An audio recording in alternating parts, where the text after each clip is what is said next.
بسم اللہ الرحمن الرحیم۔ 28 رمضان المبارک، عید الفطر کی خوشیاں۔ نحمدہ و نصلی علی رسولہ الکریم، اما بعد۔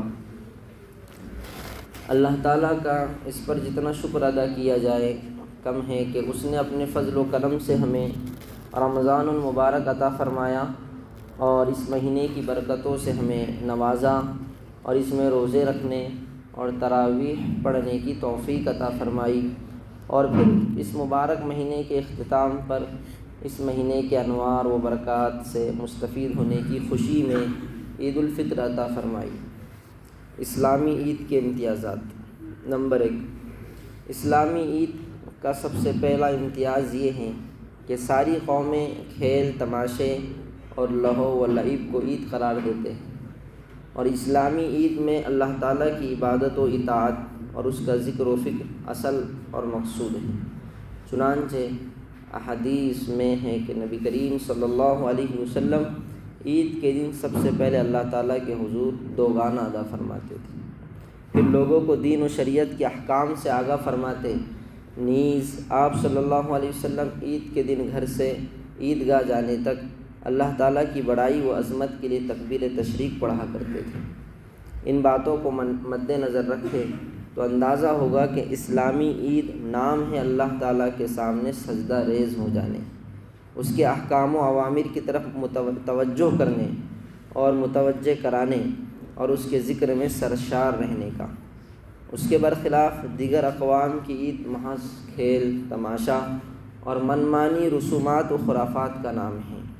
نمبر 2، اسلامی عید کا دوسرا امتیاز یہ ہے کہ مسلمانوں کی عید اللہ تعالیٰ کا عطیہ ہے، اور لوگوں کی عیدیں اور تہوار ان کی خود ساختہ اصول اور منمانی رسوم کی پیداوار ہیں۔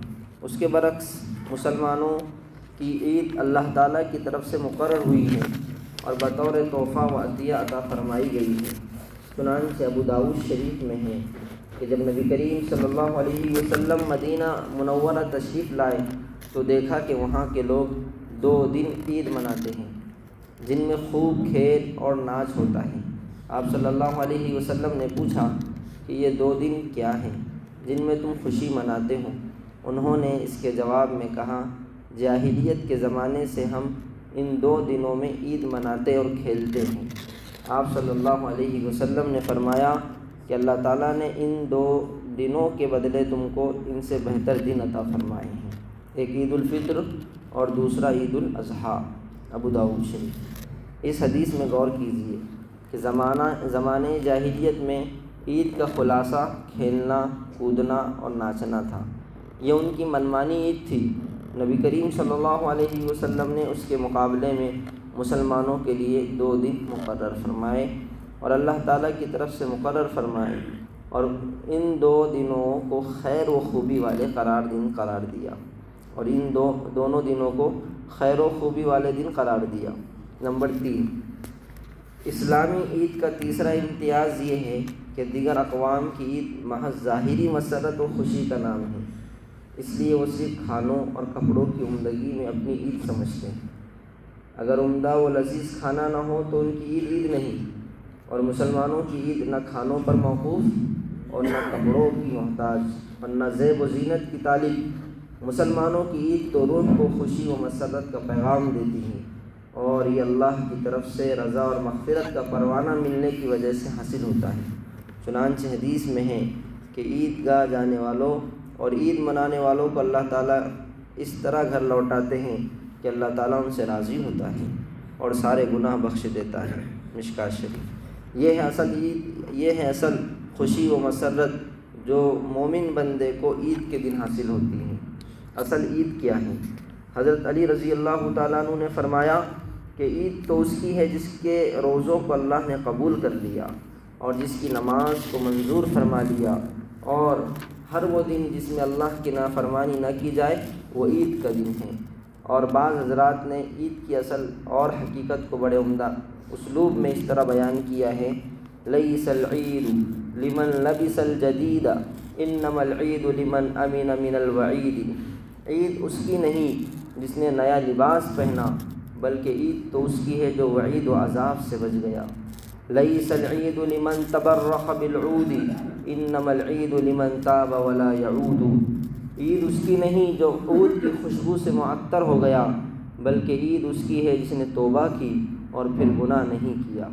لیس العید لمن تزین بزینت الدنیا انما العید لمن تزود بزاد التقوی، عید اس کی نہیں جس نے دنیاوی زینت سے اپنے کو مزین کر لیا، بلکہ عید تو اس کی ہے جس نے تقوی کا توشہ تیار کر لیا۔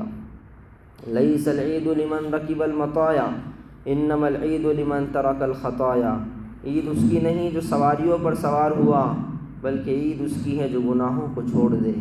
غرض یہ ہے کہ اصل عید تو ان کو حاصل ہوتی ہے جنہوں نے عید کے دن اللہ تعالیٰ کی طرف سے مغفرت و معافی اور رضا کا پروانہ حاصل کر لیا، نہ کہ ان کو جو صرف کپڑوں کی، کھانوں کی اور زیب و زینت کی فکر میں لگے رہتے ہیں۔ اللہ تعالیٰ ہم سب کو عید کی حقیقی خوشی عطا فرمائے، گناہوں کو معاف فرما کر اپنی رضا نصیب فرمائے اور آئندہ گناہوں سے بچنے کی ہمیں توفیق عطا فرمائے۔ آمین۔ سبحان اللہ وبحمدہ، سبحانک اللہم وبحمدک، اشہد ان لا الہ الا انت، نستغفرک ونتوب الیک۔ سبحان ربک رب العزۃ عما یصفون، وسلام علی المرسلین والحمد للہ رب العالمین۔ شامل عبادت